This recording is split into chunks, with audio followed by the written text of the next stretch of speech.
Um curso em milagres. 6. Tempo e eternidade. Deus, em seu conhecimento, não está esperando, mas seu reino fica destituído enquanto tu esperas. Todos os filhos de Deus estão esperando pelo teu retorno, assim como tu estás esperando pelo deles. O atraso não importa na eternidade, mas é trágico no tempo. Tens optado por estar no tempo em vez de estar na eternidade, e por conseguinte acreditas que estás no tempo.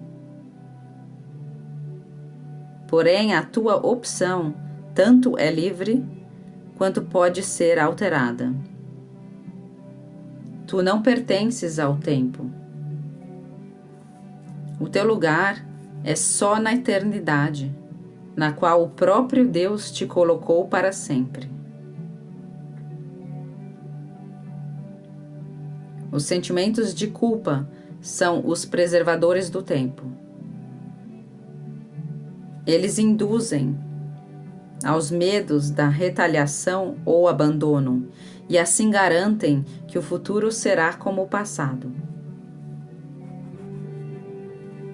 Essa é a continuidade do ego. Isso dá ao ego um senso falso de segurança, por acreditar que não podes escapar disso, mas podes e tens que fazê-lo.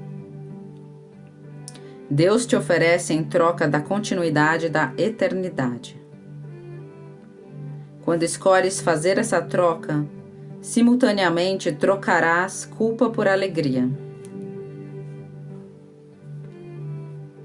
perversidade por amor e dor por paz. Meu papel é apenas desacorrentar a tua vontade e libertá-la.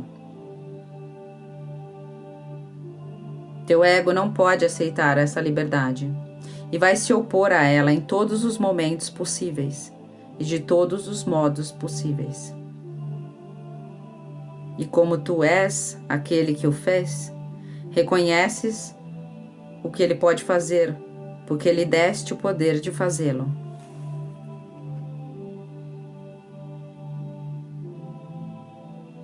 Lembra-te sempre do reino. E lembra-te que tu, que és parte do reino, não podes estar perdido.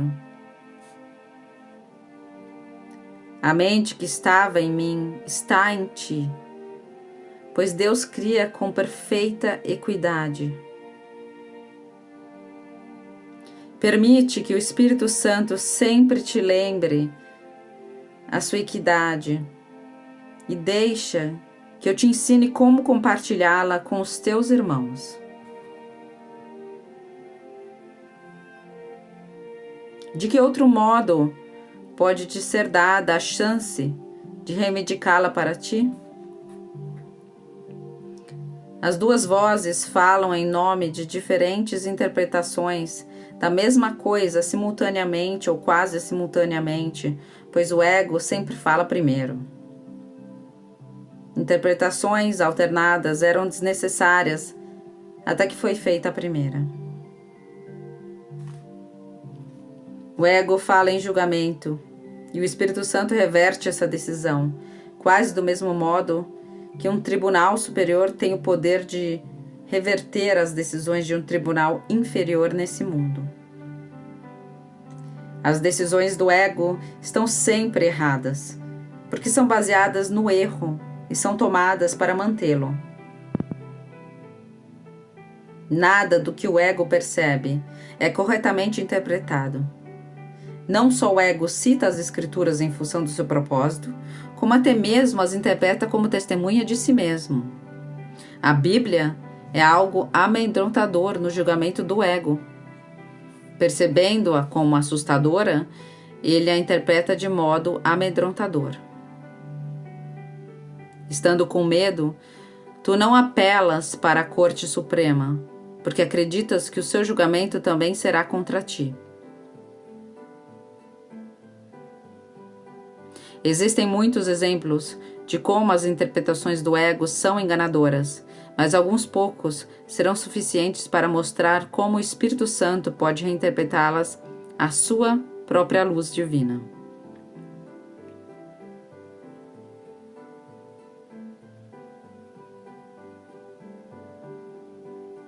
Aquilo que o homem semear, assim também ceifará.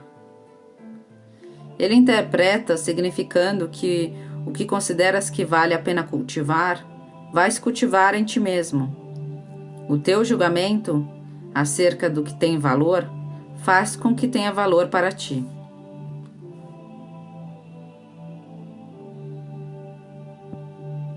A mim pertence a vingança, diz o Senhor. É facilmente reinterpretado se te lembrares que as ideias só aumentam quando são compartilhadas.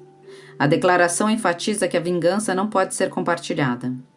Entrega, então, ao Espírito Santo, que vai desfazê-la em ti, porque ela não pertence à tua mente, que é parte de Deus.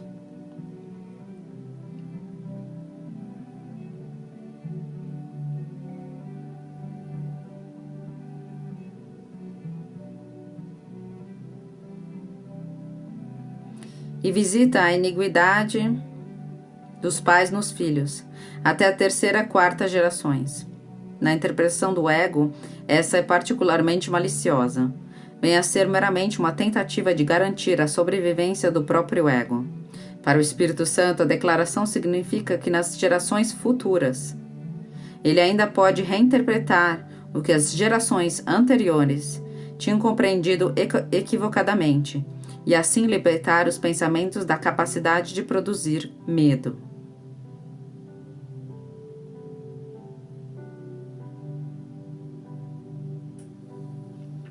Os ímpios, no entanto, perecerão. Vem a ser uma declaração da expiação se a palavra perecer for compreendida como ser desfeito.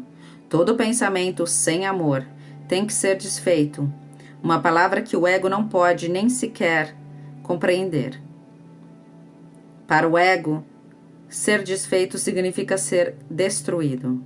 O ego não será destruído porque é parte do teu pensamento, mas porque não é criativo e, portanto, não compartilha.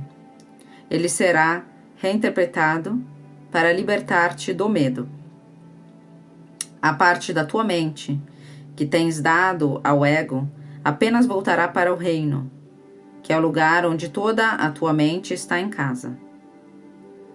Podes atrasar a plenitude do reino, mas não podes introduzir nele o conceito do medo. Tu não precisas ter medo de que a Corte Suprema vai condenar-te.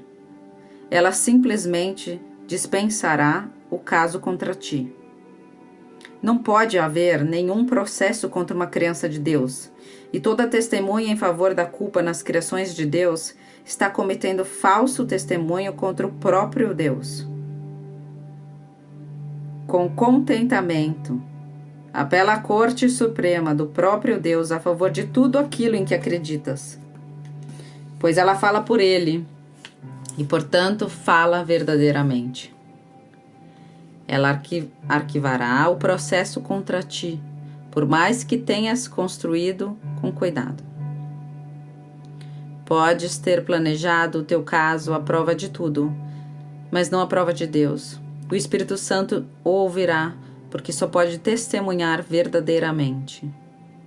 Seu veredicto sempre será: teu é o reino, porque ele te foi dado para lembrar-te do que tu és. Quando eu disse, eu vim como uma luz para o mundo, quis dizer que vim para compartilhar a luz contigo. Lembra-te da minha referência ao vidro escuro do ego e lembra-te também de que eu disse, não olhes para lá. Ainda é verdadeiro que onde olhas para achar a ti mesmo, cabe a ti decidir.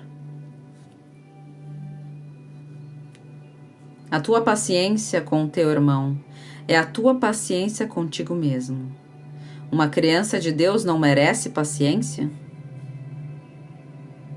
Eu te mostrei paciência infinita, porque a minha vontade é a vontade de nosso Pai, de quem eu aprendi a paciência infinita. A sua voz estava em mim, assim como está em ti, falando pela paciência, para com a filiação em nome do seu Criador. Agora precisas aprender que só a paciência infinita produz efeitos imediatos. Esse é o caminho no qual o tempo é trocado pela eternidade. A paciência infinita invoca o amor infinito. E ao produzir resultados agora, torna o tempo desnecessário. Dissemos muitas vezes que o tempo é um instrumento de aprendizado, a ser abolido quando não mais for útil. O Espírito Santo, que fala por Deus no tempo, também sabe que o tempo é sem significado. Ele te lembra disso a cada momento que passa, porque a sua função especial é devolver-te à eternidade e lá permanecer para abençoar as tuas criações. Ele é a única bênção que podes dar verdadeiramente, porque ele é verdadeiramente abençoado, porque ele te foi dado livremente por Deus. Tens que dá-lo assim como o recebeste.